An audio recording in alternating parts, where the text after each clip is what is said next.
عليكم بسم السلام. الله الحمد لله والصلاة والسلام على رسول الله وعلى آله وصحبه أجمعين أما بعد فإن خير الحديث كتاب الله وخير الهدي هدي محمد صلى الله عليه وسلم وشر الأمور محدثاتها وكل محدثة بدعة وكل بدعة ضلالة. പ്രിയപ്പെട്ട പഠിതാക്കളെ, അൽഹംദുലില്ലാ പരിശുദ്ധ അപാരമായ നമ്മൾ 206ഓളം ആയത്തുകളുള്ള സൂറ അറാഫിലെ 174 ആയത്ത് വരെ നമ്മൾ എടുത്തു. അപ്പൊ ഏകദേശം 1/4 ഭാഗം കഴിഞ്ഞു. ഇനി ഒരു 1/4 ഭാഗം മാത്രമാണ് സൂറ അറാഫിൽ നമുക്ക് പഠിക്കാനുള്ളത്. വ്യത്യസ്തമായ വിഷയങ്ങളിലൂടെ ആരുടെയോ മൈക്ക് മ്യൂട്ടല്ല കേട്ടോ, ഇന്ന് എല്ലാവരും മൈക്ക് മ്യൂട്ട് ചെയ്യണേ. വ്യത്യസ്തമായ വിഷയങ്ങളിലൂടെയാണ് നമ്മൾ പോയിക്കൊണ്ടിരിക്കുന്നത്.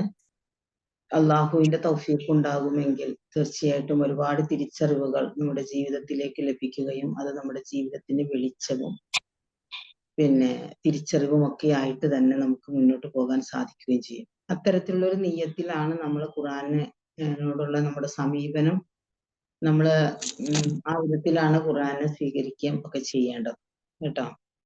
അപ്പോ 174 ആയത്ത് വരെയാണ് നമ്മൾ കഴിഞ്ഞ ആഴ്ച എടുത്തത്.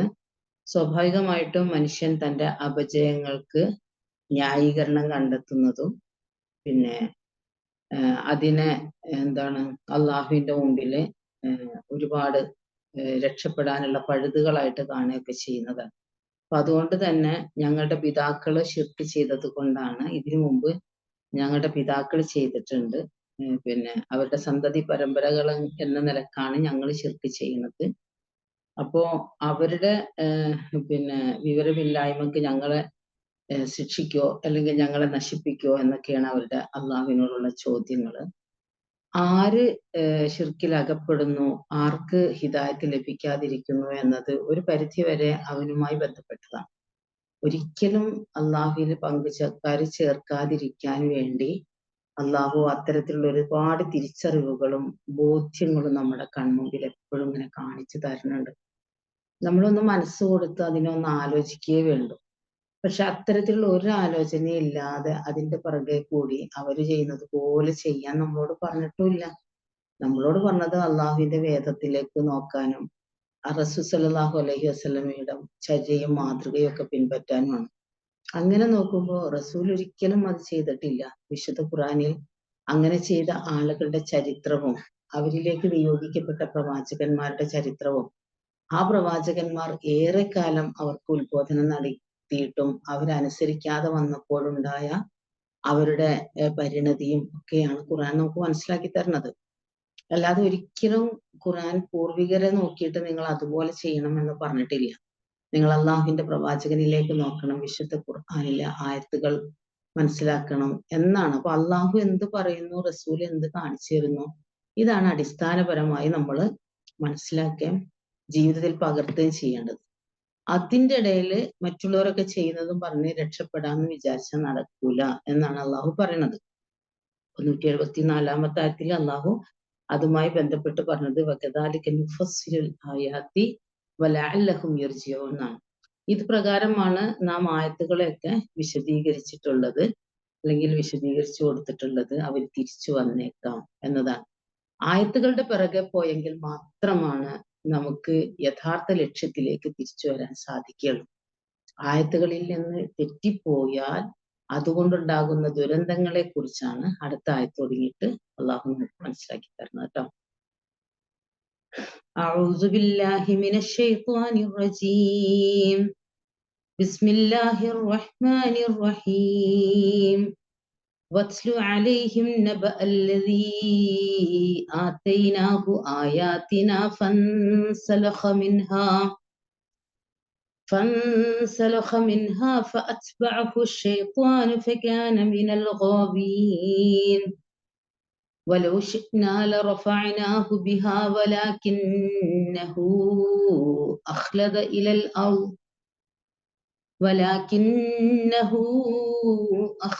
إلى الأرض واتبع هواه فمثله كمثل الكلب إن تحمل عليه يلهث أو تتركه يلهث ذلك مثل القوم الذين كذبوا بآياتنا فاقصص القصص لعلهم يتفكرون ساء مثل القوم الذين كذبوا بآياتنا وأنفسهم كانوا يظلمون من يهد الله فهو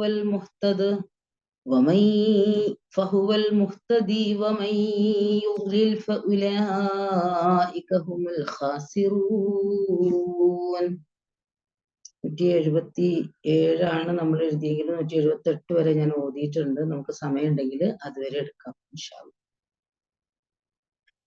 175-ാമത്തെ ആയത്തിൽ അള്ളാഹു പറയുന്നത് വത്സ്ലു, നീ ഓതിക്കൊടുക്കുക, നീ എന്താണ് അവർക്ക് ഓതിക്കൊടുക്കുക അല്ലെങ്കിൽ ചൊല്ലിക്കൊടുക്കുക, പറഞ്ഞു കൊടുക്കുക, അലൈഹിം അവർക്ക്, നബ അല്ലദീ ആതൈനാഹു ആയാത്തിന, നബ വൃത്താന്തം, വാർത്ത, വിവരം, അല്ലദീ അതായത് ആതൈനാഹു ഒരാൾക്ക് നീ അല്ലെങ്കിൽ അവർ ആതൈനാഹു ആയാത്തിന നമ്മുടെ ദൃഷ്ടാന്തങ്ങൾ നൽകിയ ഒരാളെ കുറിച്ച് നീ അവർക്ക് വിവരം പറഞ്ഞു കൊടുക്കുക, അവർക്ക് നീ ഓതിക്കൊടുക്കുക ആ ആളുടെ വിവരങ്ങൾ. ഫൻസലഖ മിൻഹ ആ ആയത്തുകളിൽ നിന്നും അദ്ദേഹം ഊരിച്ചാടിപ്പോയി, ഒഴിവായിപ്പോയി, വേണ്ടെന്ന് വെച്ചുപോയി. ഫഅത്ബഅഹു അപ്പോൾ അവനെ പിന്തുടർന്നു, ഫോളോ ചെയ്തു, അശൈത്വാൻ പിശാച്. ഫകാന അപ്പോൾ അവനായിത്തീർന്നു മിനൽ ഗാവീൻ അതിക്രമകാരികളുടെ, വഴിതെറ്റിപ്പോയവരുടെ കൂട്ടത്തിൽ അവനായിത്തീർന്നു. ഇവിടെ ശരിക്കും കൃത്യമായി അള്ളാഹു നമുക്ക് കാര്യങ്ങൾ മനസ്സിലാക്കി തരാണ്. എപ്പോഴാണ് നമ്മൾ പിഴച്ചു പോകുന്നത്, എപ്പോഴാണ് നമുക്ക് മാർഗഭ്രംശം സംഭവിക്കുന്നത്, എപ്പോഴാണ് നമ്മൾ അതിക്രമകാരികളുടെ കൂടെയായി പോകുന്നത്, അത് ഈ ദൈവിക സൂക്തങ്ങളിൽ നിന്ന് തെറ്റിപ്പോകുമ്പോഴാണ്, അതിനെ വേണ്ടെന്ന് വെക്കുമ്പോഴാണ്, അതിനെ അവഗണിക്കുമ്പോഴാണ്, അതിൽ നിന്ന് തിരിഞ്ഞു കളയും. അങ്ങനെ അത് ആർക്കാ സംഭവിക്കാന്ന് ചോദിച്ചാല് ആർക്കും സംഭവിക്കും. ഏത് പണ്ഡിതനും സംഭവിക്കും, ഏത് പാമരനും സംഭവിക്കും.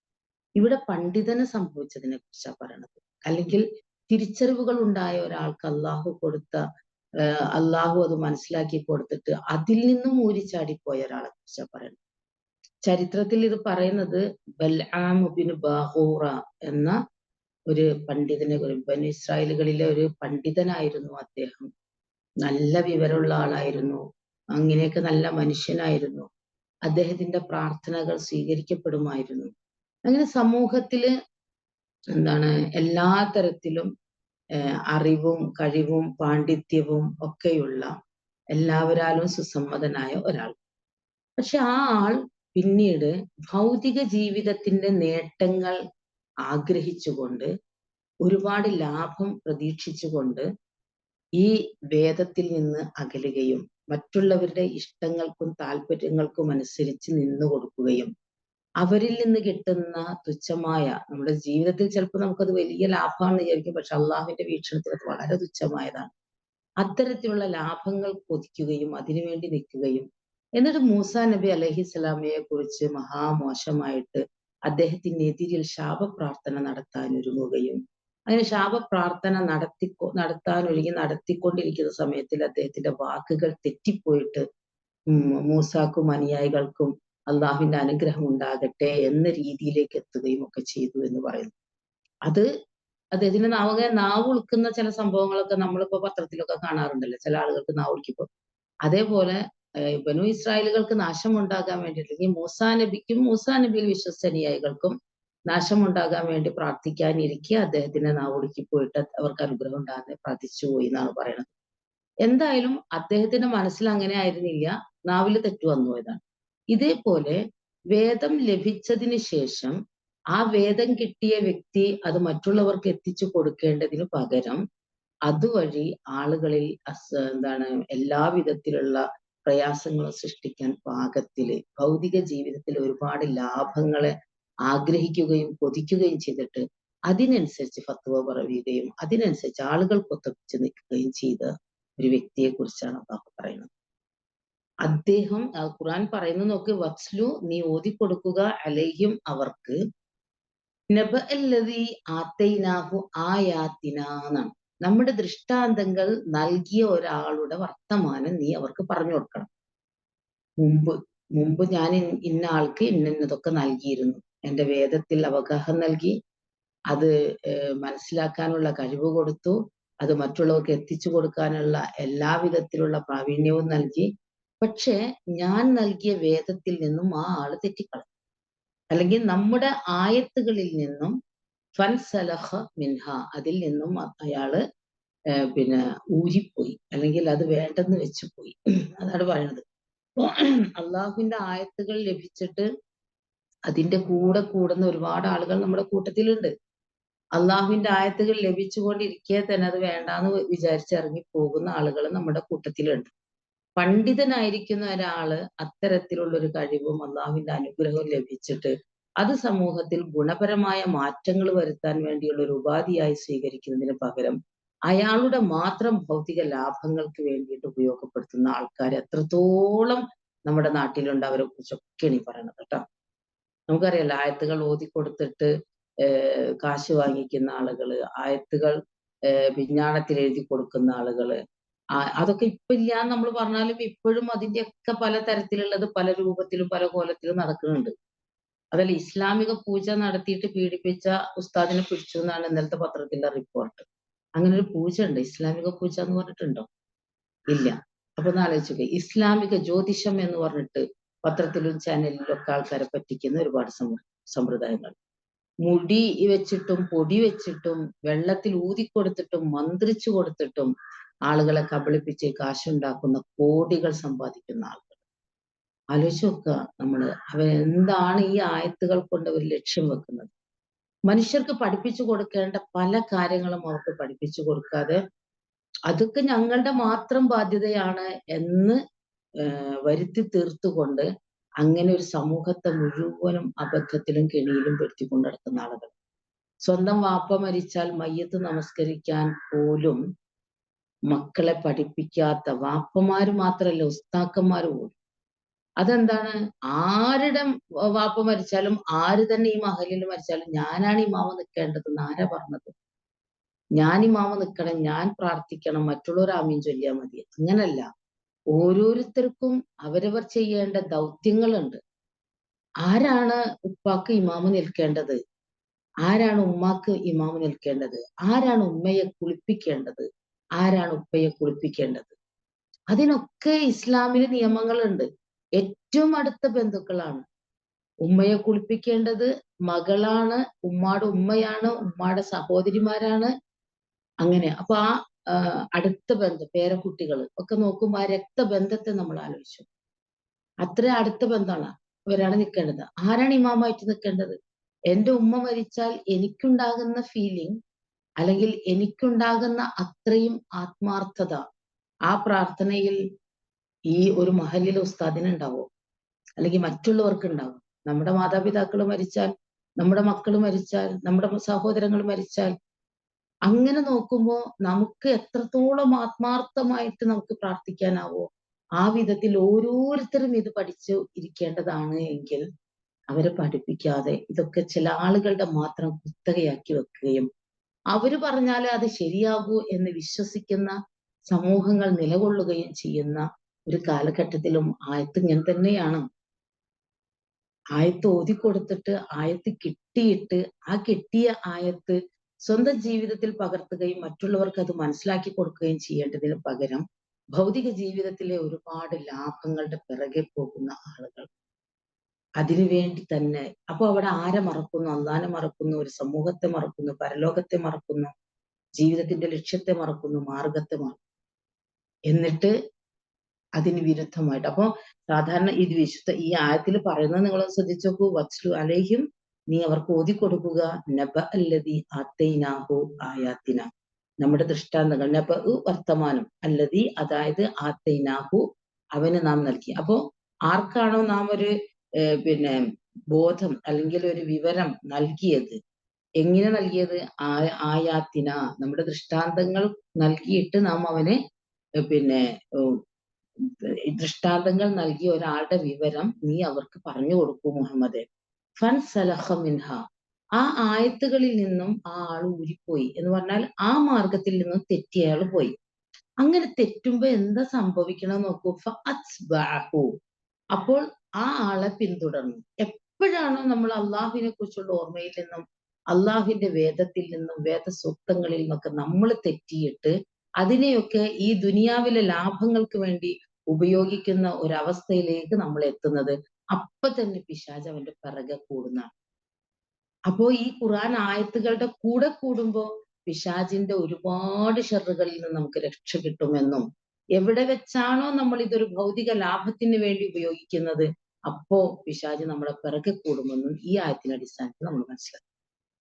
ആൾക്ക് ദൈവിക ദൃഷ്ടാന്തങ്ങൾ കിട്ടിയിട്ട് അയാൾ അതിന്റെ നേരെ ചൊവ്വയുള്ള ലക്ഷ്യത്തിൽ നിന്ന് തെറ്റിയിട്ട് അത് അയാളുടെ ഭൗതിക ജീവിതത്തിലെ ലാഭങ്ങൾക്ക് വേണ്ടിയിട്ടുള്ള ഒരു ഉപാധിയാക്കിയപ്പോ പിശാച് അവന്റെ കൂടെ കൂടി. ഫകാന മിനൽ ഗാവീൻ. അപ്പൊ എന്തുണ്ടായി? അവൻ ശരിക്കും അതിക്രമകാരൻ. ഗോബ എന്ന് പറഞ്ഞാൽ തെറ്റിക്കുന്നതല്ലേ. അതുകൊണ്ടാണല്ലോ നമ്മുടെ പ്രാർത്ഥനയിൽ റബ്ബന ലാ തുസിഗ് ഖുലൂബന ബഅദ ഇദ് ഹദൈതന വഹബ് ലനാ മിൻ ലദുൻക റഹ്മ ഇന്നക അൻതൽ വഹ്ഹാബ് എന്നാണ്. അപ്പൊ ആ ഒഴിഞ്ഞു മാറിയവന്റെ കൂടെ പിന്നെ ആരാണ് ഉണ്ടാവുക? പിന്നെ പിശാചാണ് ഉണ്ടാവുക. അപ്പൊ പിശാച് അവന്റെ പിന്നാലെ കൂടും. പിശാച് പിന്നാലെ കൂടിയാലുള്ള ഒരു അവസ്ഥ നമ്മൾ ആലോചിച്ച് നോക്കുക. എന്തായിരിക്കും? പിന്നെ അവൻ വഴി തെറ്റി തന്നെയല്ലേ പോവുള്ളൂ. അതിലപ്പുറം ഒന്നും സംഭവിക്കാൻ പോണില്ലല്ലോ. അതാണ്. പിന്നെ ഏത് വിധത്തിൽ നമ്മൾ നോക്കുകയാണെങ്കിലും നമുക്കത് മനസ്സിലാക്കാൻ സാധിക്കും. ശരിക്കും തെറ്റിപ്പോയ ആളുകളുടെ ഒരു രീതി. അല്ലെങ്കിൽ ഇത് കിട്ടാത്തത് കൊണ്ടല്ല, കിട്ടിയതിനെ ഉപയോഗപ്പെടുത്താതെയാണ് അവരതിന്റെ പിറകെ കൂടിയത് എന്നതാണ് നമ്മൾ മനസ്സിലാക്കേണ്ടത് ശരിക്കും. അപ്പൊ അതുകൊണ്ട് തന്നെ അങ്ങനെയുള്ള ആളെ കുറിച്ചാണ്. അപ്പൊ അതിൽ രണ്ടാൾക്കളെയാണ് പറയണത്. ഒന്ന് ബൽആമ ബിൻ ബാഹൂറ എന്ന ആള്, രണ്ടാമത്തത് ഉമയ്യത്ത് ബിൻ അബി സൽത്. അത് റസൂലിന്റെ കാലത്ത് ഉണ്ടായിരുന്ന ആളാണ്. മറ്റേത് ബനു ഇസ്രായേലുകളിൽ പെട്ടിരുന്ന ആളാണ്. ഉമയ്യത്ത് ബിൻ അബി സൽത് നല്ല കവിയായിരുന്നു എന്നാണ് ചരിത്രത്തിൽ പറയപ്പെടുന്നത്. അപ്പോ നല്ല കവിയാണെങ്കിൽ പോലും അദ്ദേഹത്തിന് റസൂൽ അള്ളാഹുവിന്റെ ദൂതനാണെന്ന സത്യം മനസ്സിലാക്കിയിട്ട് പോലും അദ്ദേഹം ജനങ്ങളെ അതിൽ നിന്ന് തെറ്റിക്കുകയും പഴിപ്പിക്കുകയും ഭൗതിക ജീവിതത്തിലെ ലാഭങ്ങൾക്ക് വേണ്ടി നിൽക്കുകയും ചെയ്യുന്നതാണ്. അദ്ദേഹത്തിന്റെ കവിതകൾ കേട്ട് റസൂൽ സല്ലല്ലാഹു അലൈഹി വസല്ലം പറഞ്ഞിട്ടുണ്ട് അത്രേ, അവന്റെ കവിതകൾ എന്നെ വിശ്വസിച്ചിട്ടുണ്ട്, പക്ഷെ അവൻ വിശ്വസിച്ചിട്ടില്ല. അപ്പൊ അത്രമാത്രം കാമ്പുള്ള കഴമ്പുള്ള നല്ല കവിതകളൊക്കെ ഉണ്ട്.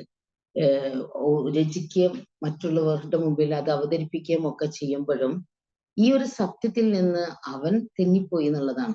അപ്പൊ തെന്നിപ്പോകുമ്പോ ഊരിപ്പോകുമ്പോ എന്ത് സംഭവിക്കും? അവന്റെ കൂടെ ഇബ്ലീസ് ഉണ്ട്. ഫഅത്ബഅഹു ശൈത്വാൻ. ഇത് നമ്മൾ മനസ്സിലാക്കേണ്ടതാണ്. വിശുദ്ധ ഖുർആനെ എന്ന് നമ്മൾ അവഗണിക്കുകയോ വേണ്ടെന്ന് വെക്കുകയോ മാറ്റി നിർത്തുകയോ ഖുർആൻ ക്ലാസ്സിൽ വരുന്നത് നിർത്തുകയോ ഖുർആൻ പഠിക്കുന്നത് വേണ്ടാന്ന് വെക്കുകയൊക്കെ ചെയ്തിട്ടുണ്ടെങ്കിൽ അപ്പൊ ഇബ്ലീസ് കൂടും. ഇബ്ലീസ് കൂടിയ പിന്നെന്താ? ഓതാൻ നേരമില്ല, വായിക്കാൻ നേരമില്ല, ചിന്തിക്കാൻ നേരമില്ല, അതിന്റെ കാര്യങ്ങൾ ചെയ്യാൻ നേരമില്ല. പക്ഷെ നമ്മൾ പഠിക്കേണ്ട ഒരു പാഠം എന്താണെന്നറിയാം? വിശുദ്ധ ഖുർആനുമായിട്ട് നമ്മൾ എത്രത്തോളം കൂടെ നിൽക്കണോ നമ്മുടെ സമയത്തിൽ ബർക്കത്തുണ്ടാകും, നമ്മുടെ ആരോഗ്യത്തിൽ ബർക്കത്തുണ്ടാകും, നമ്മുടെ ജീവിതത്തിൽ ബർക്കത്തുണ്ടാകും, നമുക്ക് ലക്ഷ്യബോധം ഉണ്ടാകും, നമ്മുടെ ജീവിതത്തിന് അടുക്കും ചിട്ടയും ഉണ്ടാകും, ഒക്കെ ഉണ്ടാകും.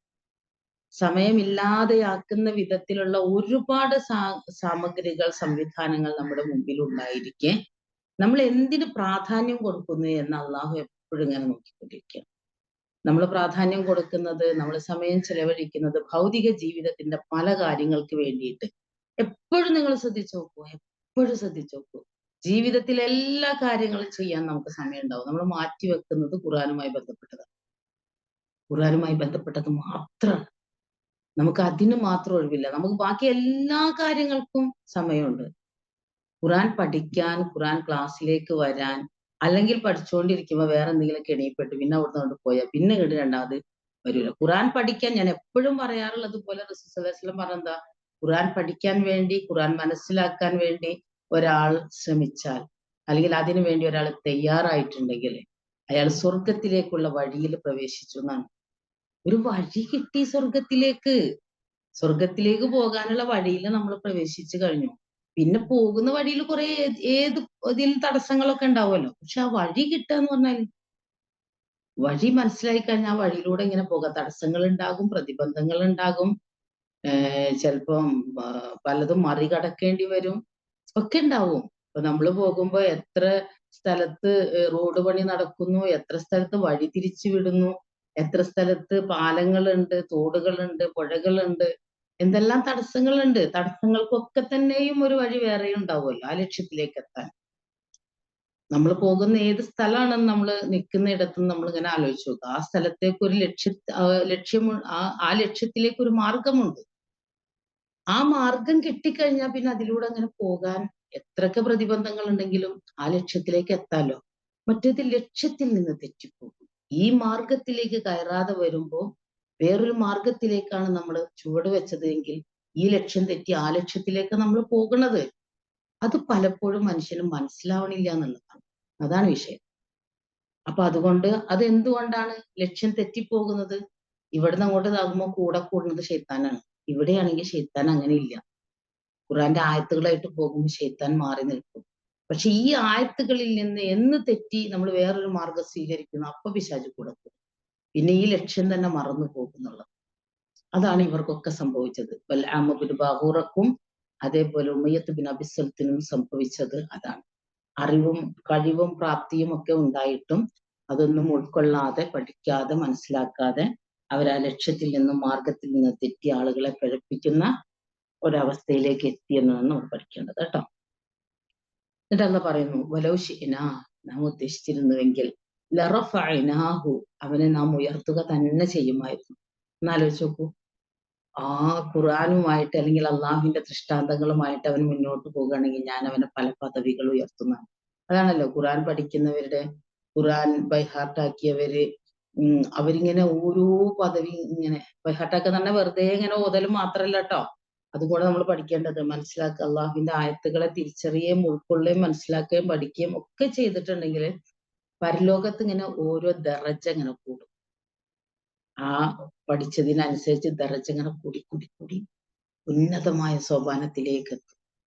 അപ്പോ വലൗ ശിഅ്നാ, നാം ഉദ്ദേശിച്ചിരുന്നുവെങ്കിൽ ലറഫഅനാഹു, നാം അവനെ ഉയർത്തുക തന്നെ ചെയ്യുമായിരുന്നു ബിഹ, അതുകൊണ്ട്, ഈ ഖുർആൻ ആയത്തുകൾ കൊണ്ട്, അവന് കിട്ടിയ ദിവ്യ വെളിച്ചം കൊണ്ട്. അതാണ് വെളിച്ചം എന്ന്, നൂർ എന്ന് പറഞ്ഞിട്ടുണ്ടെങ്കിൽ എല്ലാ ഇരുട്ടിനെയും ഇങ്ങനെ വകഞ്ഞു മാറ്റിയിട്ട് ആ പ്രകാശം കൊണ്ട് നമുക്ക് ഇങ്ങനെ മുന്നോട്ട് ലക്ഷ്യത്തിലേക്ക് എത്താൻ സാധിക്കും. പക്ഷെ ഇത് വേണ്ടെന്ന് വെച്ചാൽ ആ വെളിച്ചം കെട്ടണഞ്ഞു വേറെ ഇരുട്ടിലേക്കാണ് നമ്മൾ പോയിക്കൊണ്ടിരിക്കുക. അള്ളാഹ് പറയുന്നത്, ഞാൻ ഉദ്ദേശിച്ചിരുന്നെങ്കിൽ ഞാൻ അവനെ ഉയർത്തുക തന്നെ ചെയ്യുവാൻ, ലറഫഅനാഹു എന്നാണ്, ഞാൻ അവനെ ഉയർത്തുക തന്നെ ചെയ്യുമായിരുന്നു ബിഹ, ആ ആയത്തുകൾ കൊണ്ട്, ആ ദൈവിക ദൃഷ്ടാന്തങ്ങൾ കൊണ്ട്, അല്ലെങ്കിൽ അവന് ലഭിച്ച ആ കഴിവ് കൊണ്ട്. വലാകിന്നഹു, പക്ഷെ അവൻ അഖ്ലദ ഇലൽ അർള്, ഈ ഭൂമിയിൽ ജീവിതം എന്നത് ശാശ്വതമാണ് എന്ന് കരുതി അതിന്റെ കൂടെ കൂടുകയാണ് ചെയ്തത്. അതാണ് ഭൗതിക ജീവിതത്തിലെ നേട്ടങ്ങൾ ആഗ്രഹിച്ചുകൊണ്ട് ഖുർആനിനെ വളച്ചൊടിച്ചും ഖുർആനിനെ നിന്ന് തെറ്റിയും ഒക്കെ പോകുന്ന ഒരുപാട് ആളുകൾ ഈ ദുനിയാവ് ശാശ്വതമാണെന്നാണ് അവർ കരുതിയത്. വത്തബ, അങ്ങനെ ഖുർആനെ വിടുമ്പോ ഈ ദുനിയാവ് തന്നെയാണ് വലുതെന്ന് കരുതുമ്പോ എന്ത് സംഭവിക്കും? വത്തബ ഹവാഹു, അവൻ അവന്റെ തന്നിഷ്ടങ്ങളെ പിൻപറ്റി. തന്നിഷ്ടങ്ങൾ, ദേഹേച്ഛകൾ എന്ന് പറയുമ്പോൾ നമ്മുടെ ശരീരത്തിന് ഒരുപാട് ആഗ്രഹങ്ങളുണ്ട്. നമ്മുടെ പിന്നെ എന്താണ്, ദേഹത്തിന് അല്ലെങ്കിൽ നമ്മുടെ മനസ്സിൽ ഒരുപാട് കാര്യങ്ങളോട് കൊതിയും താല്പര്യവും ആഗ്രഹവും ഒക്കെ ഉണ്ടാവുകയും അതിനു വേണ്ടിയിട്ട് നമ്മുടെ ശരീരം വഴങ്ങുകയും നമ്മൾ ആ സ്ഥലത്തേക്ക് പോവുകയും അതിന്റെ പിറകെ കൂടുകയും ഒക്കെ ചെയ്യും. അള്ളാഹുവിന് അതുകൊണ്ടാണല്ലോ തൊറഫുഹു ബിയദില്ല, ഖുർആനിന്റെ ഒരറ്റം അള്ളാഹുവിന്റെ കയ്യിലാണ്. തൊറഫുഹു ബി ഐദീക്കും, മറ്റേ അറ്റം നിങ്ങളുടെ കയ്യിലാണ്. അപ്പൊ അംസിക്കൂ, നിങ്ങൾ അതിനെ മുറുകെ പിടിക്കണം എന്നാണ്. ഇങ്ങനെ മുറുകെ പിടിക്കാതെ ഇതിന്റെ പിടി അഴയുമ്പോ എന്ത് സംഭവിക്കും? പടച്ചോനടുത്ത് നിന്നുള്ള ആ ബന്ധം, ആ കണക്ഷൻ അങ്ങോട്ട് വിട്ടു. അള്ളാഹുമായിട്ടുള്ള കണക്ഷൻ വിട്ടാൽ പിന്നെ എന്താ സംഭവിക്കുക? നമ്മൾ നമ്മുടെ ഇഷ്ടത്തിനനുസരിച്ച് പോകും. എല്ലാ തന്നിഷ്ടങ്ങളും, എല്ലാ താന്തോന്നിത്തരങ്ങളും, എല്ലാ അധർമ്മങ്ങളും, എല്ലാ വൃത്തികേടുകളും ഒക്കെ അതിന്റെ പിറകെ വരും. ആ ബന്ധം അങ്ങോട്ട് വിച്ഛേദിക്കപ്പെടുമ്പോൾ, ആ പിടിവള്ളി വിട്ടുപോയി. പിന്നെ നമ്മളിങ്ങനെ ഇതുണ്ടല്ലോ, എന്താണ്, കയറ് പൊട്ടിയ പട്ടം പോലെ. എന്താ പട്ടത്തിന്റെ ഒരു ഇത്? പട്ട എത്ര ഉന്നതങ്ങളിലേക്ക് പറക്കുന്നോ അതിനറ്റത്ത് പിടിക്കാൻ ഒരാളുണ്ടാവണം. പിടിക്കാൻ ആളില്ലെങ്കിൽ അതെങ്ങാനും പൊട്ടിപ്പോയിട്ടുണ്ടെങ്കിൽ അത് എവിടൊക്കെ ചെന്ന് പതിക്കും ആലോചിച്ചു നോക്കുക. അത് ചെളിയിലും അല്ലെങ്കിൽ വൃത്തികേടുകളിലും അല്ലെങ്കിൽ വെള്ളത്തിലും അങ്ങനെയൊക്കെ ആയിട്ട് അതങ്ങോട്ട് നശിച്ചു പോകും. അതിനൊരു പിടുത്തം ഉണ്ടാവില്ല. കയറ് പൊട്ടിയ പട്ടം പോലെ തന്നെ ലക്ഷ്യതല്ല. ചിലപ്പോ അത് മരത്തിന്റെ ഏതെങ്കിലും കൊമ്പിലായിരിക്കാം, ചിലത് വല്ലോടും വന്ന് വല്ല അഴുക്കുചാലിലായിരിക്കാം, വല്ല ചെളിവെള്ളത്തിലായിരിക്കാം, അല്ലെങ്കിൽ വെള്ളത്തിൽ വീണിട്ട് ആ കടലാസ് കുതിർന്ന് നശിച്ചു പോയിട്ടുണ്ടാവാം, അല്ലെങ്കിൽ തീയിൽ വീണ് കരിഞ്ഞു പോയിട്ടുണ്ടാവാം. അതിന്റെ ഉന്നതങ്ങളിലേക്ക് അത് പറക്കുന്നത് എന്തുകൊണ്ടാണ്? അതിന്റെ അറ്റത്ത് പിടിക്കാൻ ഒരാളുള്ളത് കൊണ്ടാണ്. ഈ പിടിക്കാൻ ഒരാളില്ലെങ്കിൽ പോയി. അതാണ്. അപ്പോ ഞാൻ ഉദ്ദേശിച്ചിരുന്നുവെങ്കിൽ ഞാൻ അവനെ ഉന്നതങ്ങളിലേക്ക് ഉയർത്തുക തന്നെ ചെയ്യും. പക്ഷെ അവൻ ദുനിയാവിനെ കൊതിച്ച് ആഗ്രഹിച്ച് ദുനിയാവ് ശാശ്വതമാണെന്ന് വിചാരിച്ച് അതിന്റെ കൂടെ കൂടിയപ്പോ ഹവാഹു, അവൻ അവന്റെ തന്നിഷ്ടങ്ങൾ അവന്റെ അതിനനുസരിച്ചായിരുന്നു. അതിനെയാണ് അവന്റെ തന്നിഷ്ടങ്ങളെയാണ് പിന്നീട് അവൻ ഫോളോ ചെയ്യുന്നത്. അവന്റെ ഒരുപാട് ഇഷ്ടങ്ങളുണ്ട്, ഒരുപാട് എന്തുമാത്രം കാര്യങ്ങളിൽ നമുക്ക് കൊതിയും ആഗ്രഹം ഉണ്ടായിട്ട് അതിനൊരു അതിര് വെക്കുന്നത് എവിടെയാണ്? അത് നമ്മുടെ ഈമാനാണ്. ആ ഈമാൻ നിലനിർത്തിക്കൊണ്ടവനുള്ള ഉപാധി എന്താണ്? അത് അള്ളാഹുവിന്റെ വേദമാണ്. ആ വേദത്തിലൂടെ പോകുമ്പോഴാണ് നമുക്കൊരു പിടുത്തം കിട്ടുന്നത് എന്ന് മനസ്സിലാക്കുക. മസലുഹു എന്നിട്ട് അള്ളാഹ് പറയാം, അവന്റെ ഉദാഹരണം എങ്ങനെയാണെന്ന് അറിയോ? മസലിൽ കൽബ്, ഒരു നായയുടെ ഉദാഹരണം പോലെയാണ്. ഇൻ തഹ്മിൽ അലൈഹി, നീ അതിനെ ആക്രമിച്ചാൽ, യൽഹസ്, അത് നാവ് ഇങ്ങനെ പുറത്തേക്ക് തൂക്കിയിടും. ഔ തത്രുകുഹു യൽഹസ്, നീ അതിനെ ഒന്നും ചെയ്യാതെ വിട്ടാലും അത് അതിന്റെ നാവ് തൂക്കിയിടും, പുറത്തേക്ക് ഇങ്ങനെ നീട്ടിയിടും. നമ്മളിങ്ങനെ ആലോചിച്ചോക്കുക, ഓടി ഇങ്ങനെ ഇങ്ങനെ കിതച്ച് നിൽക്കുന്ന ഒരു നായ ഇങ്ങനെ നാവിൽ നിന്ന് അതിന്റെ ഉമിനീരിറ്റിക്കൊണ്ടിരിക്കും. അതിങ്ങനെ നാക്ക് പുറത്തേക്ക് ഇട്ട് ഇങ്ങനെ ഏത് സമയത്ത് എങ്ങനെയാണെങ്കിലും. അള്ളാഹു ആ ഉപമിച്ച ഉപമ പോലും നമ്മൾ ആലോചിച്ച് നോക്കുക, എന്തുമാത്രം ഇങ്ങനെ ഇടങ്ങേറ് പിടിക്കുന്ന, അല്ലെങ്കിൽ അത്രയും നികൃഷ്ടമായ ഒരു അവസ്ഥയിലാണ് അള്ളാഹു ആ മനുഷ്യനെ കാണുന്നത്. എന്ത് പറഞ്ഞാലും അങ്ങോട്ട് കേൾക്കാത്ത, എന്തും ഉൾക്കൊള്ളാത്ത, എങ്ങനെയാണെങ്കിലും അവന്റേതായിട്ടുള്ള ഒരു രീതിയിൽ അതിങ്ങനെ ദുനിയാവിനെ മോഹിച്ചും ദുനിയാവിന്റെ താല്പര്യങ്ങൾക്ക് പിറകെ കൂടിയും ആര് പറഞ്ഞതും കേൾക്കാതെ എന്ത് തന്നെയാണെങ്കിലും എന്റെ വഴി ഇതാണ് എന്ന് ഏതു നേരവും ആക്രമിച്ചാലും അവൻ ആ നായ നാവ് പുറത്തേക്ക് ഇട്ടിരിക്കും. അതിന് വെറുതെ വിട്ടാലും നായ പുറത്തേക്ക് ഇട്ടിരിക്കും. ഈ നാവും നീട്ടി കുറച്ച് കിതച്ച് നിന്നുകൊണ്ടിരിക്കുന്ന ഒരവസ്ഥയിൽ നിന്ന് മാറാൻ നായ ഒരിക്കലും അതിന്റെ നാവ് അകത്തേക്ക് ഇട്ട് പിന്നെന്താണ് സ്വസ്ഥമായി നിൽക്കുന്ന അങ്ങനത്തെ ഇല്ലല്ലോ. അതെപ്പോഴും അതിന്റെ രീതി അതാണെങ്കിൽ ഇവർക്ക് എന്ത് കേട്ടാലും ഇത് തന്നെയാവും അവന്റെയും രീതി. ഇതാണ് അള്ളാഹു പറയുന്നത്. ദാലിക, അത് മസലുൽ ഖൗമില്ലദീന കസ്സബൂ ബിആയാതിന, ഒരാളുടെ മാത്രമല്ല ഉദാഹരണം. മസലുൽ ഖൗമില്ലദീന കസ്സബൂ ബിആയാതിന, നമ്മുടെ ദൃഷ്ടാന്തങ്ങൾ നിഷേധിച്ചവരുടെ ഉപമയാണത്. ദൃഷ്ടാന്തങ്ങളെ വേണ്ടെന്ന് വെക്കുമ്പോ പിന്നെ എന്തിന്റെ പിറകെ കൂടും? തന്നിഷ്ടങ്ങൾ. ആ തന്നിഷ്ടങ്ങളിൽ എനിക്ക് എന്തൊക്കെ ചെയ്യാം, എനിക്ക് എന്തും പറയാം, എനിക്ക് എന്തും കാണാം, എനിക്ക് എന്തും കേൾക്കാം, എനിക്ക് ഏത് വഴിയിലൂടെയും പോകാം. എന്റെ ശാരീരികമായ ആവശ്യങ്ങൾ, മാനസികമായ താല്പര്യങ്ങൾ, എന്റെ കൊതി, എന്റെ ആഗ്രഹം, എന്റെ തന്നിഷ്ടം എന്ത് പ്രാവർത്തികമാക്കാം. അവിടെ ഒരു പിടുത്തമില്ല, അവിടെ ഒരു തടസ്സമില്ല, അവിടെ ഒരു അതിർവരമ്പുകളില്ല. കള്ളു കുടിക്കാം, പെണ്ണ് പിടിക്കാം, പലിശ തിന്നാം, മ്ലേച്ഛമായ കാര്യങ്ങൾ ചെയ്യാം, എന്തും ചെയ്യാം. ഇതിനൊക്കെ അതിർവരമ്പുകൾ നിശ്ചയിക്കപ്പെട്ടത് ആരാ? പടച്ച തമ്പുരാനാ. മനുഷ്യൻ എന്ന നിലക്ക് മനുഷ്യൻ നന്നാകണം എന്ന ഉദ്ദേശത്തില് അവൻ നല്ലവനായിരിക്കണം. അവന് ഒരുപാട് കഴിവുകളുണ്ട്, ഒരുപാട് സിദ്ധികളുണ്ട്. അത് തിരിച്ചറിഞ്ഞ് ഉൾക്കൊണ്ട് അവന്റെ ജീവിതത്തെ അവനെ നല്ല രീതിയിലാക്കി അവന്റെ തലമുറകൾക്ക് നല്ലത് പകർന്നു കൊടുക്കണം. അവൻ സമൂഹത്തിന് ഗുണപരമായ മാറ്റങ്ങൾ ഉണ്ടാക്കുകയും അവൻ അതുവഴി ആ സമൂഹം നന്നാവുകയും ഒക്കെ ചെയ്യണം. ഇതൊക്കെയാണ് അള്ളാഹുവിന്റെ ഏറ്റവും വലിയ ലക്ഷ്യം. നമ്മളെ അള്ളാഹു ഈ വിധത്തിൽ സൃഷ്ടിക്കുകയും ഈ വിധത്തിൽ നമുക്ക് അതിനു വേണ്ട എല്ലാ സൗഭാഗ്യങ്ങളും സൗകര്യങ്ങളും ഒരുക്കി തരികയും ചെയ്തിട്ടുണ്ടെങ്കിൽ അതാണ്. ഇതിൽ നിന്നൊക്കെ വിട്ട് അള്ളാഹുവിന്റെ ആയത്തുകളെ നിഷേധിക്കുന്നവർ തീർച്ചയായിട്ടും എന്താണ്, അവര് ഇങ്ങനെ നായയുടെ ഉദാഹരണമാണ് അള്ളാഹു വെച്ചിരിക്കുന്നത്. അള്ളാഹുവിന്റെ ആയത്തുകളെ നിഷേധിച്ചവരുടെ ഉപമ അതാണെന്നാണ് അള്ളാഹു പറയുന്നത്. ഈ കാര്യങ്ങൾ അല്ലെങ്കിൽ ഈ ചരിത്രം നീ അവർക്ക് പറഞ്ഞു കൊടുക്കുക. ലഅല്ലഹും യതഫക്കറൂൻ, അവരെന്തായേക്കാം? അവർ ചിന്തിക്കുന്നവരായേക്കാം എന്നാണ്. മനസ്സിലാവുണ്ടോ? അവര് കാര്യങ്ങളൊക്കെ വിശദീകരിച്ച് കൊടുക്കുമ്പോൾ ഒരുപക്ഷെ അവർ ചിന്തിച്ചെങ്കിലോ എന്നാണ് അള്ളാഹു പറയുന്നത്. അങ്ങനെ ചിന്തിച്ചുവെങ്കിൽ എന്താണ്, അത് അവർക്ക് ഗുണപരമായ മാറ്റം ഉണ്ടാവും. പക്ഷെ എപ്പോഴും നമ്മൾ മനസ്സിലാക്കേണ്ടത് പിന്നെ അവർ ചിന്തിക്കണം എന്നുണ്ടെങ്കിൽ അവർ തന്നെ ആലോചിക്കണം, അവർക്ക് തന്നെ തിരിച്ചു വരാൻ സാധിക്കണം എന്നാണ്. ഖുർആൻ പറയുന്നുണ്ടല്ലോ, സവാഉൻ അലൈഹിം അഅൻദർതഹും അം ലം തുൻസിറുഹും ലാ യുഅ്മിനൂൻ. അൽ ബഖറയിലെ നമുക്ക് ഏറെ സുപരിചിതമായ ആയത്താണ്, 2-ാമത്തെ അധ്യായത്തിലെ 6-ാമത്തെ ആയത്ത്. അവർക്ക് സമമാണ്, നീ അവർക്ക് താക്കീത് നൽകിയാലും നീ അവർക്ക് താക്കീത് നൽകിയില്ലെങ്കിലും ലാ യുഅ്മിനൂൻ, അവർ വിശ്വസിക്കാനൊന്നും പോണില്ല.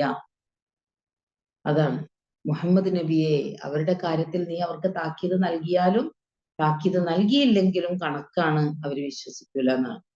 അതേപോലെ തന്നെ സൂറ തൗബയിൽ 9-ാമത്തെ അധ്യായം 80-ാമത്തെ ആയത്തിൽ അള്ളാഹു പറയുന്നുണ്ട്, ഇസ്തഗ്ഫിർ ലഹും, നീ അവർക്ക് വേണ്ടിയിട്ട് പാപമോചന പ്രാർത്ഥന നടത്തിയാലും, ഔ ലാ തസ്തഗ്ഫിർ ലഹും, നീ അവർക്ക് വേണ്ടി പാപമോചന പ്രാർത്ഥന നടത്താതിരുന്നാലും, ഇൻ തസ്തഗ്ഫിർ ലഹും 70 മറ, 70 പ്രാവശ്യം നീ അവർക്ക് വേണ്ടിയിട്ട് മോചന പ്രാർത്ഥന നടത്തിയാലും ഫലൻ യഗ്ഫിറല്ലാഹു ലഹും, അള്ളാഹു അവർക്ക് പുറത്തു കൊടുക്കുകയില്ല. മുനാഫിക്കുകളെ സംബന്ധിച്ച് അള്ളാഹുവിന്റെ പ്രസ്താവനയാണത്. കാരണം അള്ളാഹു സത്യത്തെ മനസ്സിലാക്കാനും ഉൾക്കൊള്ളാനും പാകത്തിൽ എല്ലാ കഴിവുകളും നൽകി, വേദപുസ്തകം നൽകി, വേദപുസ്തകത്തിലെ കാര്യങ്ങളെ പഠിപ്പിച്ചു തരാൻ, ജീവിതത്തിന്റെ എല്ലാ നന്മകളെയും പഠിപ്പിച്ചു തരാൻ പ്രവാചകന്മാരെ നിയോഗിച്ചു. ഇതൊക്കെ ചെയ്തിട്ടും ഈ സത്യത്തെ ഉൾക്കൊള്ളാൻ തയ്യാറാവുന്നില്ല എന്നുണ്ടെങ്കിൽ, മുനാഫിക്കുകളുടെ റസൂലിനെ എല്ലാവരും വിശ്വസിച്ചെങ്കിൽ, എല്ലാവരും സ്വർഗത്തിൽ പോയെങ്കിൽ എന്ന അങ്ങേയറ്റത്തെ ആഗ്രഹമുണ്ട്. അപ്പൊ റസൂൽ സല്ലല്ലാഹു അലൈഹി വസല്ലമയുടെ പ്രാർത്ഥനയുടെ പ്രത്യേകത എന്ന് പറഞ്ഞാൽ അള്ളാഹു സ്വീകരിക്കും.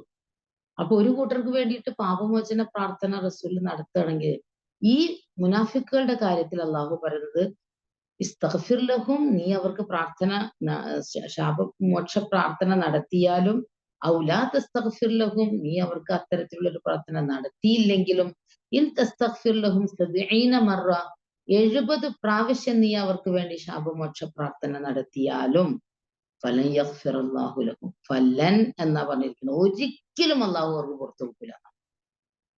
മുനാഫിക്കുകളോടുള്ള അള്ളാഹുവിന്റെ അങ്ങേയറ്റത്തെ വിഷമവും വെറുപ്പൊക്കെയാണ് ഈ പറയുന്നത് കേട്ടോ. അപ്പോ പഠിച്ചോൻ പറയുന്നത് ഇതാണ് അവരുടെ കഥ എന്നാണ്. അപ്പൊ അത്തരത്തിലുള്ള ആളുകളുടെ കൂട്ടത്തിൽ നമ്മൾ പെട്ടുപോകാതിരിക്കാൻ നമ്മൾ കുറെ കൂടെ ജാഗ്രതയുള്ളവരാകുക. ഭൗതിക ജീവിതത്തിലെ നേട്ടങ്ങൾക്ക് വേണ്ടിയിട്ട് നമ്മൾ ആയത്തുകളെ വളച്ചൊടിക്കാതിരിക്കുക. ആയത്തുകളെ യഥാവിധി മനസ്സിലാക്കി തിരിച്ചറിഞ്ഞ് അതിനെ ഉൾക്കൊണ്ടുകൊണ്ട് മുന്നോട്ട് പോകാനുള്ള ശ്രമം നടത്തുന്നുണ്ട്. ഒന്നുകൂടി ശ്രദ്ധിച്ചോളൂ ഈ ആയത്ത് കേട്ടോ.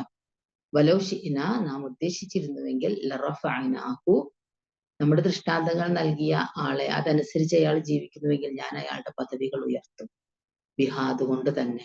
വലാകിന്നഹു, പക്ഷെ അവൻ അഖ്ലദ ഇലൽ അർദ്, ഭൂമിയിലെ ജീവിതം എന്നും ശാശ്വതമാണ് എന്ന് കരുതിയിട്ട് അതിന്റെ നേരെ തിരിയാണ് ചെയ്തത്.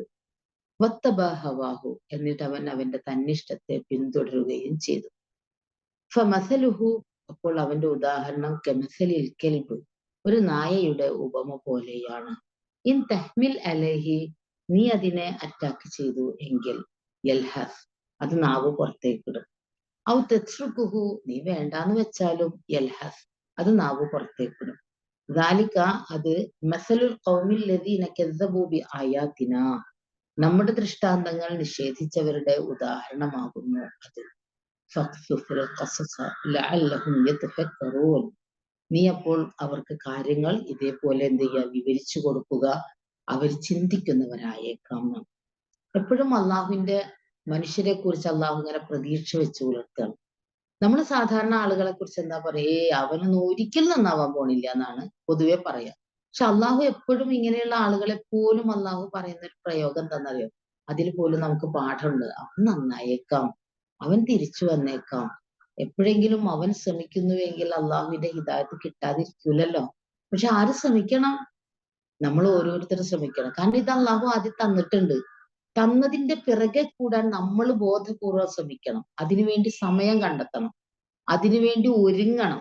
അതല്ലാതെ നമ്മുടെ തന്നിഷ്ടത്തിൽ പോയി ആ തന്നിഷ്ടത്തിൽ അങ്ങോട്ട് പോവുകയുള്ളൂ. അപ്പൊ അവൻ തിരിച്ചു വന്നേക്കാം എന്നത്, അവൻ ആ പോകുന്ന വഴിയിൽ നിന്ന് അവൻ തിരിച്ചു വന്നേക്കാം. തിരിച്ചു വന്നാൽ ഞാൻ ഒരുപാട് വാതിലുകൾ തുറന്നിട്ടിരിക്കുന്നു അവനെ സ്വീകരിക്കാൻ. അവൻ ഇങ്ങോട്ട് വരട്ടെ എന്നതാണ് അള്ളാഹുവിന്റെ പ്രതീക്ഷ. ഒന്ന് ആലോചിച്ച് നോക്ക്, എന്തൊരു കാരുണ്യവാനാണ് അള്ളാഹു. എന്നിട്ട് ആ റബ്ബിന്റെ ആയത്തുകളെ വിട്ടാണ് നമ്മൾ ഇങ്ങനെ തെറ്റി നടക്കുന്നത്. ഒരു വിലയില്ല. അതാണ് എത്രയോ ആവേശത്തോടു കൂടി, എത്രയോ ഇഷ്ടത്തോടു കൂടി, എത്രയോ താല്പര്യത്തോടു കൂടി ഇതിന്റെ പിറകെ കൂടിയിട്ട് അതുകൊണ്ടുണ്ടാകുന്ന അനുഗ്രഹങ്ങളെ ആവോളം അനുഭവിക്കാൻ അവസരം തന്നിട്ട് അത് വേണ്ടെന്ന് വെച്ച് പോകുന്ന മനുഷ്യൻ, അവന്റെ ജീവിതത്തിൽ ഉണ്ടാകുന്ന അപജയങ്ങൾ, അവന്റെ ജീവിതത്തിൽ സംഭവിക്കുന്ന വിഘ്നങ്ങൾ, അവൻ തെറ്റിപ്പോകുന്ന വഴികൾ, പിന്നീട് ശാശ്വതമായ നരകത്തിലേക്ക് എത്തിച്ചേരാൻ അവൻ തന്നെ തെരഞ്ഞെടുത്ത മാർഗം. എന്തൊരു കഷ്ടാണല്ലേ, ഇത്രയും ബുദ്ധി ഉണ്ടായിട്ടും വേണ്ടാന്ന് വെച്ച് കളയുന്നത്. തെറ്റിപ്പോകും. ഇതിനെങ്ങനെ നേരത്തെ പറഞ്ഞതുപോലെ ഒരറ്റം പിടിച്ചിട്ടില്ല എങ്കിൽ അങ്ങനെ തെറ്റിപ്പോകാതിരിക്കാനുള്ള പ്രാർത്ഥനകൾ കൂടി വേണമെന്ന് റസൂലുള്ളാഹി നമ്മളെ പഠിപ്പിക്കുകയാണ്. വിശുദ്ധ ഖുർആനിലെ ആയത്തിലൂടെ അള്ളാഹുവിന്റെ പ്രവാചകൻ അല്ലാഹുമ്മ യാ മുഖല്ലിബൽ ഖുലൂബ് എന്ന് ദുആ ചെയ്തുവെങ്കിൽ അള്ളാഹു ആയത്തുകളിലൂടെ പഠിപ്പിക്കുന്നത് റബ്ബനാ ലാ തുസിഗ് ഖുലൂബനാ ബഅദ ഇദ് ഹദൈതനാ, ഞങ്ങൾക്ക് മാർഗദർശനം നൽകിയതിന് ശേഷം നീ ഞങ്ങളെ തെറ്റിച്ച് കളയരുത്. ഇതെപ്പോഴെപ്പോഴെപ്പോഴും നമ്മൾ പ്രാർത്ഥിക്കണം. വഹബ് ലനാ മിൻ ലദുൻക റഹ്മ, നിന്റെ പക്കൽ നിന്നുള്ള കാരുണ്യം കൊണ്ട് മാത്രമാണ് അത് സാധ്യമാകുന്നത്. കാരുണ്യത്തെ അനുഭവിക്കാൻ നമുക്ക് യോഗം ഉണ്ടാവും. അതാണ് ആ വിധത്തിൽ നമ്മൾ കാര്യങ്ങളെ മനസ്സിലാക്കാൻ അള്ളാഹുവിന്റെ ഒരു പ്രതീക്ഷയാണ് അവര് ചിന്തിച്ചേക്കുമെന്നത്. എന്നിട്ട് അള്ളാഹ് പറയുന്നത് സാ, എത്ര ചീത്തയാണ് മസലനിൽ ഖൗമുൽ ലദീന കസ്സബൂ, നിഷേധികളായിട്ടുള്ള ആളുകളുടെ ഉപമ എത്ര ചീത്തയാണ് അല്ലെ. എന്തു പറഞ്ഞാലും നാക്ക് പുറത്തേക്കിടും, ആക്രമിച്ചാലും നാക്ക് പുറത്തേക്കിടും, മിണ്ടാതിരുന്നാലും നാക്ക് പുറത്തേക്കിടും, അങ്ങനെ കെതച്ചുകൊണ്ട് നിൽക്കണ ഒരു നായയുടെ ഉദാഹരണമാണ് അള്ളാഹു പറഞ്ഞിരിക്കുന്നത്. എത്ര ചീത്തയാണ്.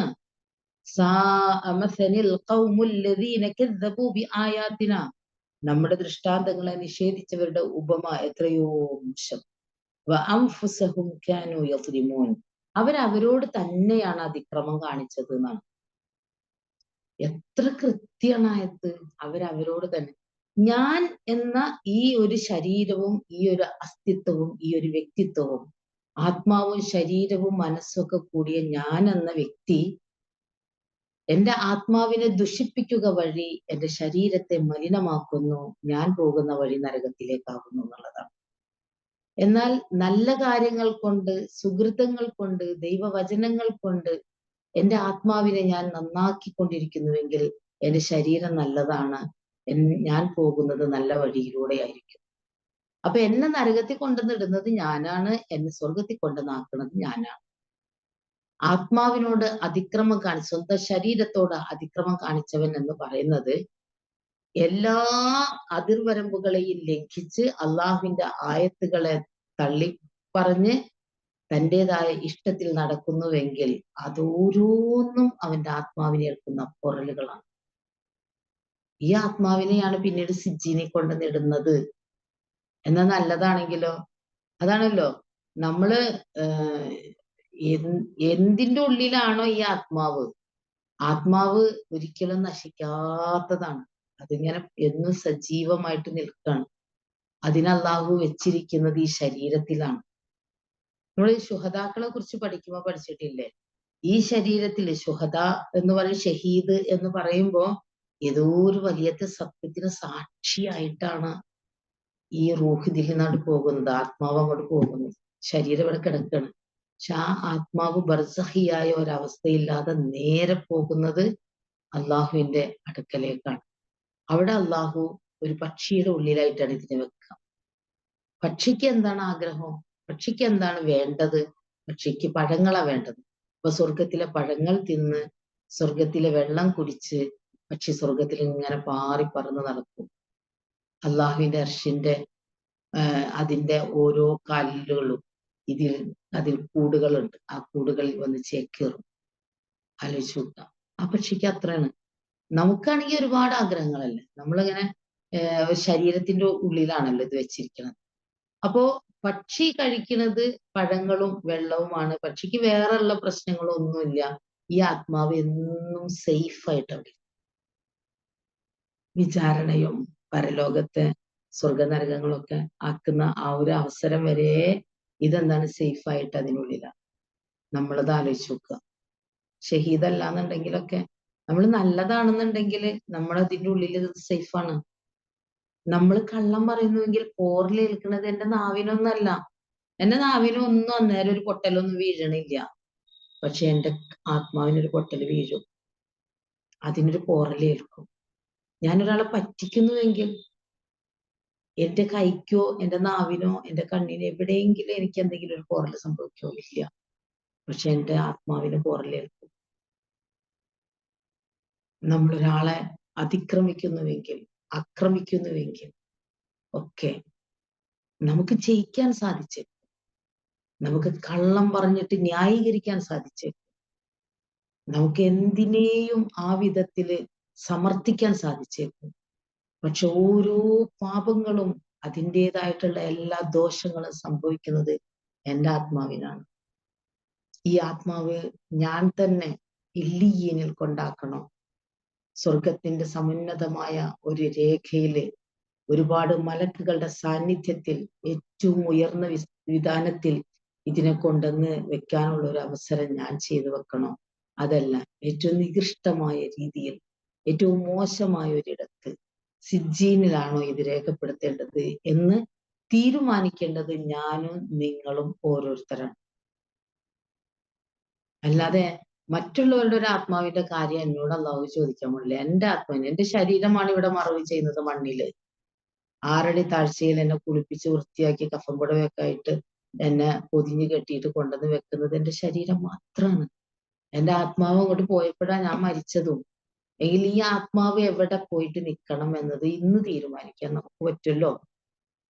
അത് സിജ്ജീനിൽ കൊണ്ടുവന്ന് വെക്കണോ? അതല്ല ഇല്ലീനിൽ ഒരുപാട് മലക്കുകളുടെ സാന്നിധ്യത്തിൽ വളരെ ആദരണീയമായ വിധത്തിൽ ഇതിനെ കൊണ്ടുവന്ന് വെക്കണോ എന്ന് നമുക്ക് ആലോചിക്കാൻ പറ്റും.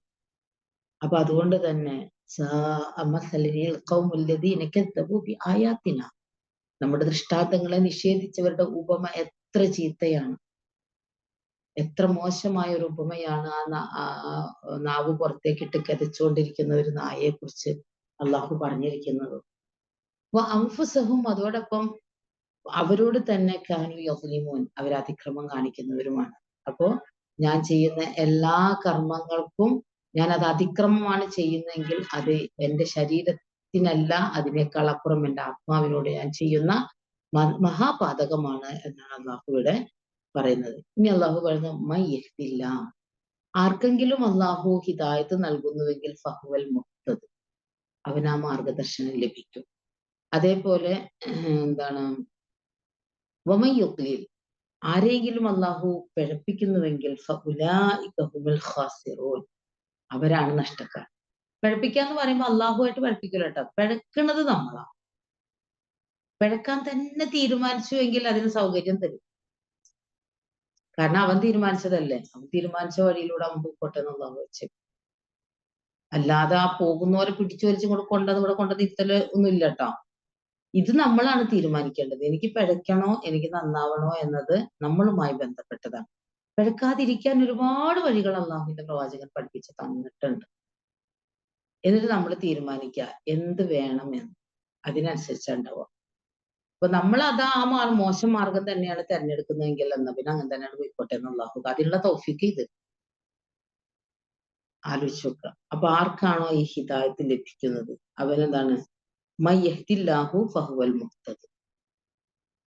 മയ്യഹ്ദില്ല, ആർക്കെങ്കിലും അള്ളാഹു മാർഗദർശനം നൽകിയെങ്കിൽ ഫഹുവൽ മുഹ്തദി, അവൻ ആ മാർഗദർശനം ലഭിച്ചവനാണ്. നമ്മൾ സാധാരണ രീതിയിൽ പ്രസംഗത്തിന്റെ ഒക്കെ മുമ്പിൽ റസൂലുള്ളാഹി സ്വല്ലല്ലാഹു അലൈഹി വസല്ലം എല്ലാ സമയത്തും ഇതിങ്ങനെ പറഞ്ഞിട്ടുണ്ട്.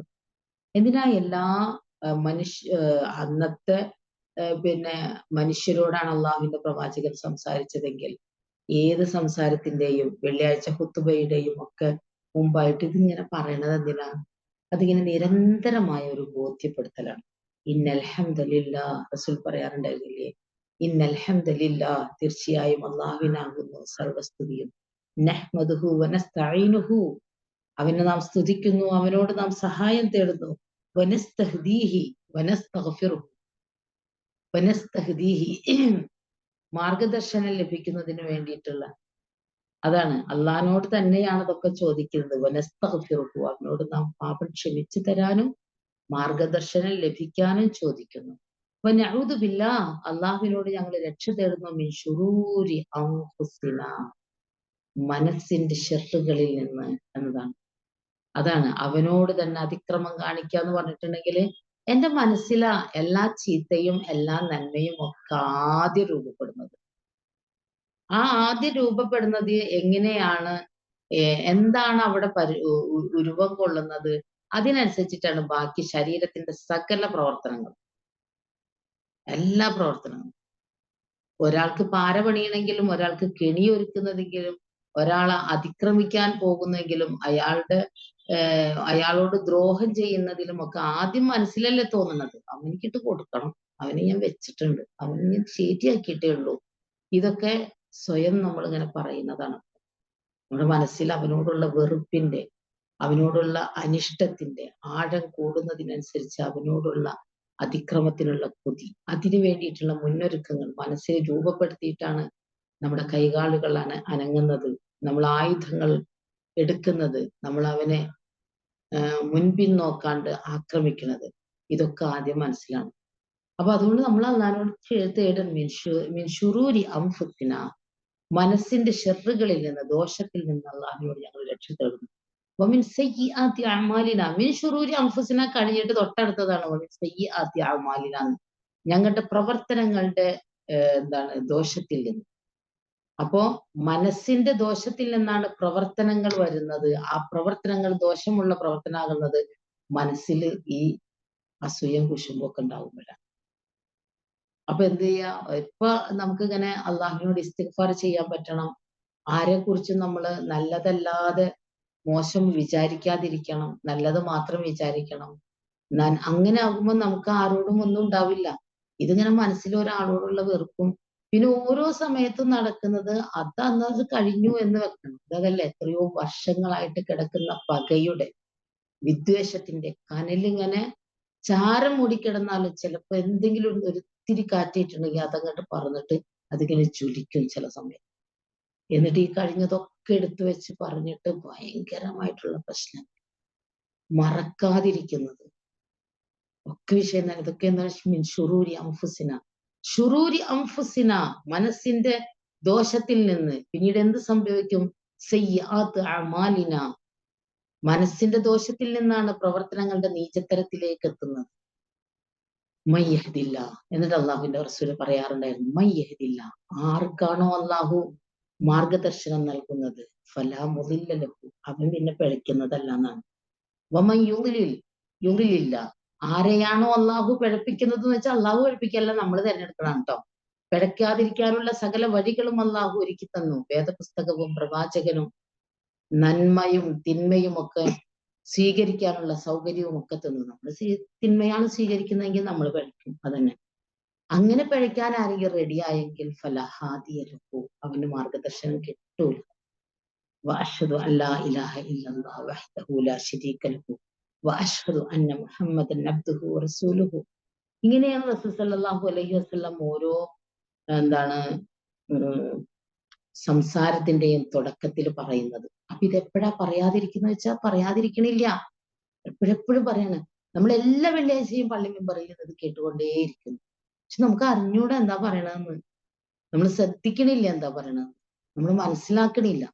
അപ്പൊ അതുകൊണ്ട് ഷെറിന്റെ നഫ്സിന്റെ ഷെറും അതേപോലെ തന്നെ പ്രവർത്തനങ്ങളുടെ ഷെറും ഒക്കെ കൃത്യമായിട്ട് നമ്മുടെ ജീവിതത്തിൽ ഉണ്ടാകും എന്നുള്ളതാണ്. മനസ്സറിഞ്ഞ് നമുക്ക് പ്രാർത്ഥിക്കാൻ പറ്റണം. മിൻ ശർരി അൻഫുസിന, നമ്മുടെ മനസ്സിന്റെ ദോഷത്തിൽ നിന്ന്.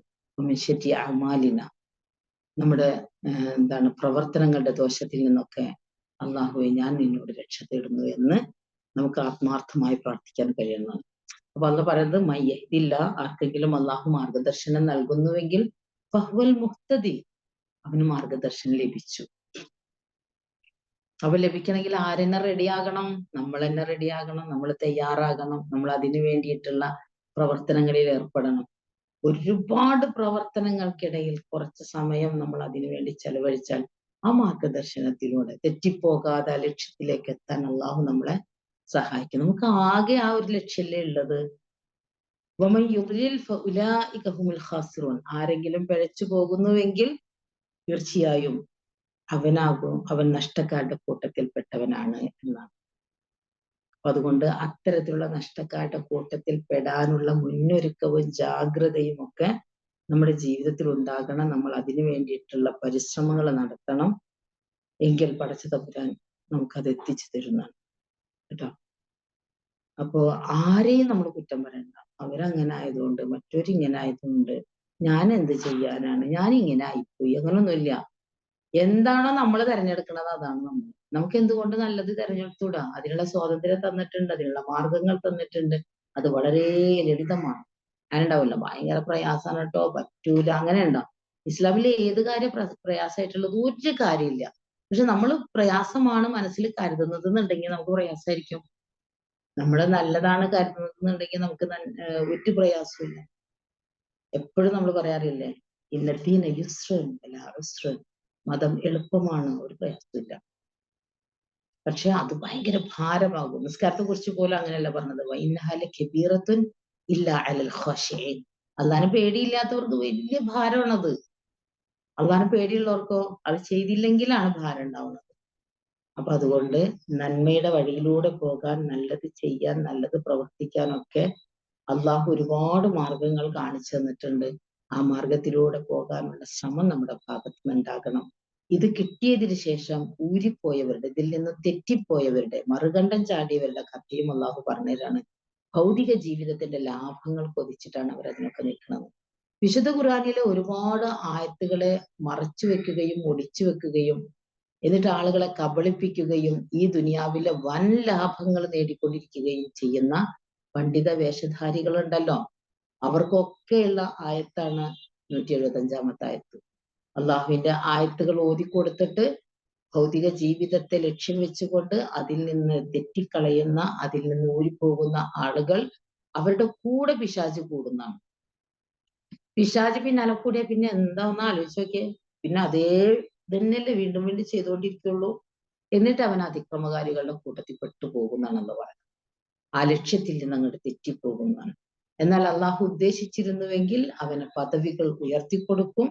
പക്ഷെ അവൻ ദുനിയാവിനെയാണ് മോഹിച്ചത്. ദുനിയാവിന്റെ താല്പര്യങ്ങളിലൂടെ പോയി അവൻ തന്നിഷ്ടങ്ങളെ പിന്തുടർന്നു. അങ്ങനെ തന്നിഷ്ടങ്ങളെ പിന്തുടർന്ന് തന്നിഷ്ടത്തിനനുസരിച്ച് ജീവിക്കുന്നവന്റെ ഉപമയാണ് ആ നായയുടെ ഉദാഹരണത്തിലൂടെ അള്ളാഹു നമുക്ക് മനസ്സിലാക്കി തരുന്നത് കേട്ടോ. എന്നിട്ട് അള്ളാഹു വീണ്ടും പറയണത് അത് തന്നെയാണ്. നമ്മുടെ ദൃഷ്ടാന്തങ്ങളെ നിഷേധിച്ചവരുടെ ഉപമ അതാണ്. അപ്പൊ അത് എത്ര മോശമാണെന്ന് ആലോചിച്ചു നോക്കുക. അതുകൊണ്ടാണ് ആ മോശത്തെ കുറിച്ച് അള്ളാഹ് പറയുന്നത്, ആയാത്തിന, നമ്മുടെ ദൃഷ്ടാന്തങ്ങളെ നിഷേധിച്ചവരുടെ ഉപമ എത്രയോ ചീത്തയാണ്. അവരവരോട് തന്നെയാണ് അതിക്രമം കാണിച്ചത്. അത്തരത്തിലുള്ള ഒരു അതിക്രമത്തിലൂടെ മോശം മാർഗത്തിലേക്ക് തിരിക്കാനുള്ള ഒരു വഴിയാണ് 178-ാമത്തെ ആയത്തിൽ അള്ളാഹു പറയുന്നത്. ആർക്കെങ്കിലും അള്ളാഹു മാർഗദർശനം നൽകുന്നുവെങ്കിൽ അവന് ആ മാർഗദർശനം ലഭിച്ചു. ആരെങ്കിലും പിഴച്ചു പോകുന്നുവെങ്കിൽ അവര് നഷ്ടക്കാരാണെന്നാണ്. അപ്പൊ ഞാൻ ഏത് സ്വീകരിക്കണമെന്നത് ഞാനുമായി ബന്ധപ്പെട്ടതാണ്. ഞാൻ അള്ളാഹു നൽകിയ ഈ മാർഗദർശനത്തിന്റെ കൂടെ ആ വഴിയിലൂടെ ലക്ഷ്യത്തിലേക്ക് എത്തണോ, അതല്ല അതിൽ നിന്ന് തെറ്റിയിട്ട് നഷ്ടക്കാരുടെ കൂട്ടത്തിൽ ഞാൻ എത്തണോ എന്നത് നമ്മളെ ആശ്രയിച്ചിരിക്കും. നമ്മൾ എന്താണ്, നമ്മൾ ഏതാണ് എന്നതിനെ ആശ്രയിച്ചിരിക്കും. അതുകൊണ്ട് വിശുദ്ധ വേദപുസ്തകം കൃത്യമായിട്ട് പഠിക്കുകയും മനസ്സിലാക്കുകയും അതിന്റെ പിറകെ കൂടുകയും ചെയ്യുക. ഈ മാർഗത്തിൽ നിന്ന് തെറ്റിപ്പോകാതിരിക്കുക. അതിനെ സ്വായത്തമാക്കാനുള്ള എല്ലാവിധ ശ്രമങ്ങളും നടത്തുക. തീർച്ചയായിട്ടും അള്ളാഹു നമ്മളോടൊപ്പം ഉണ്ടാകും. അള്ളാഹു നമ്മളോടൊപ്പം ഉണ്ടാകട്ടെ. തെറ്റുകുറ്റങ്ങളും പാപങ്ങളും ഒക്കെ ക്രമാതീതമായി വർദ്ധിച്ചു കൊണ്ടിരിക്കുന്ന ഒരു കാലഘട്ടത്തിൽ അള്ളാഹുവിന്റെ വേദവുമായിട്ട് ജീവിച്ചു മുന്നോട്ട് പോവുക എന്നത് കനലിലൂടെ നടക്കുന്നതുമായ പോലെ, അല്ലെങ്കിൽ എന്താണ്, കനൽ കഷ്ണങ്ങൾ കയ്യിൽ പിടിക്കുന്ന പ്രതീതിയാണ് എന്ന് പറഞ്ഞിട്ടുണ്ട്. അത്തരത്തിലുള്ള ഒരു സാഹചര്യത്തിൽ ഇതുമായി മുന്നോട്ട് പോവുക എന്നത് പടച്ച തമ്പുരാന്റെ മഹത്തായ അനുഗ്രഹം കൊണ്ട് നമുക്ക് സാധ്യമാകുന്നതെങ്കിൽ തീർച്ചയായിട്ടും അള്ളാഹുവിന്റെ അടുക്കൽ അതിന് വമ്പിച്ച പ്രതിഫലമുണ്ട്. അള്ളാഹുവിന്റെ ഇഷ്ടദാസന്മാരുടെ കൂട്ടത്തിൽ അള്ളാഹു നമ്മെ എല്ലാവരെയും ഉൾപ്പെടുത്തി അനുഗ്രഹിക്കട്ടെ. എല്ലാ തെറ്റുകുറ്റങ്ങളും പാപങ്ങളും എല്ലാം അള്ളാഹു പുറത്തു മാപ്പാക്കി തരികയും നമ്മെ എല്ലാവരെയും അവന്റെ ജന്നാത്തുൽ ഫിർദൗസിൽ അള്ളാഹു ഒരുമിച്ച് കൂട്ടി അനുഗ്രഹിക്കുകയും ചെയ്യുമാറാകട്ടെ. ഒരുപാട് ആളുകൾ വിശുദ്ധ ഹജ്ജ് കർമ്മത്തിന് പോയിക്കൊണ്ടിരിക്കുന്ന ഒരു സമയം. ഒരുപാട് ആളുകൾക്ക് ചിലവിധ തടസ്സങ്ങളും മറ്റുമായിട്ട് ഇങ്ങനെ കാത്തിരിക്കുന്ന ഒരു സമയം. എല്ലാവരുടെയും വിഘ്നങ്ങൾ മാറിയും എല്ലാവരും സന്തോഷത്തിലും സമാധാനത്തിലും അതേപോലെ തന്നെ അവരുടെ യാത്രകളെല്ലാം തന്നെ ഹൈറിലും ബറക്കത്തിലായി തീരാനും ഒക്കെ നമ്മൾ ദുആ ചെയ്യുക. പടച്ച തമ്പുരാൻ അവരുടെ ഏറ്റവും വലിയ ആഗ്രഹം പൂർത്തീകരിക്കുകയും മഖബൂലും മബ്റൂറുമായിട്ടുള്ള ഹജ്ജും ഉംറയൊക്കെ ചെയ്ത് സംതൃപ്തമായ മനസ്സോടുകൂടി തിരിച്ചു വരാനും പ്രയാസങ്ങളൊന്നും ഇല്ലാതെ അവിടെ എത്താനും എല്ലാ കർമ്മങ്ങളും ചെയ്ത് തിരിച്ചു വരാനും ഒക്കെ അള്ളാഹു തൗഫീഖ് ചെയ്ത് അനുഗ്രഹിക്കട്ടെ. നമ്മുടെ തെറ്റുകുറ്റങ്ങളും പാപങ്ങളും എല്ലാം അള്ളാഹു പുറത്തു മാപ്പാക്കി തരട്ടെ. ജീവിതത്തിൽ അള്ളാഹു ആശ്വാസവും സമാധാനവും നൽകട്ടെ. ഒരുപാട് ആളുകൾ രോഗത്തിന്റെ പിടിയിലാണ്. പരമദയാലുവായ അള്ളാഹുവെ അവർക്ക് രോഗം ശിഫയാക്കി കൊടുക്കണേ. ഒരുപാട് ആളുകൾ കടബാധ്യതയിൽപ്പെട്ട് വല്ലാതെ വിഷമിക്കുന്നു. കാരുണ്യവാനായ തമ്പുരാനെ അവരുടെ പ്രതിസന്ധികളും പ്രയാസങ്ങളും തീർത്ത് അവരുടെ ജീവിതത്തിൽ സമാധാനവും അവരുടെ കാര്യങ്ങളിൽ ഒരു എളുപ്പവും നൽകണേ. ലോകത്തിന്റെ നാനാഭാഗങ്ങളിൽ ഒരുപാട് ആളുകൾ ഒരുപാട് പ്രയാസങ്ങളിലും വേദനയിലും പ്രതിസന്ധിയിലും ഒക്കെയാണ്. കാരുണ്യവാനായ റബ്ബേ അവർക്കൊക്കെയും ആശ്വാസവും സമാധാനവും നൽകണേ. അവരുടെ ജീവിതത്തിൽ സന്തോഷവും സമാധാനവും ഐശ്വര്യവും ധന്യതയും ഒക്കെ നിലനിർത്തി കൊടുക്കണമേ. നമ്മെ എല്ലാവരെയും അല്ലാഹു അവന്റെ ജന്നാത്തുൽ ഫിർദൗസിൽ ഒരുമിച്ച് കൂട്ടി അനുഗ്രഹിക്കുമാറാകട്ടെ. ഏറ്റവും നല്ല ഭരണാധികാരികൾ വരാനും സ്വസ്ഥവും സമാധാനപൂർണവുമായ ഒരു ജീവിതം സാധ്യമാകാനും അല്ലാഹുവേ നിന്റെ എല്ലാവിധത്തിലുള്ള അനുഗ്രഹവും ഉണ്ടാകണേ. ربنا تقبل منا إنك أنت السميع العليم وتب علينا إنك أنت التواب الرحيم واغفر لنا يا غفور المذنبين برحمتك يا أرحم الراحمين. اللهم صل وسلم على عبدك ونبيك محمد صلى الله عليه وسلم وعلى آله وصحبه أجمعين وسلام على المرسلين والحمد لله رب العالمين. السلام عليكم ورحمة الله.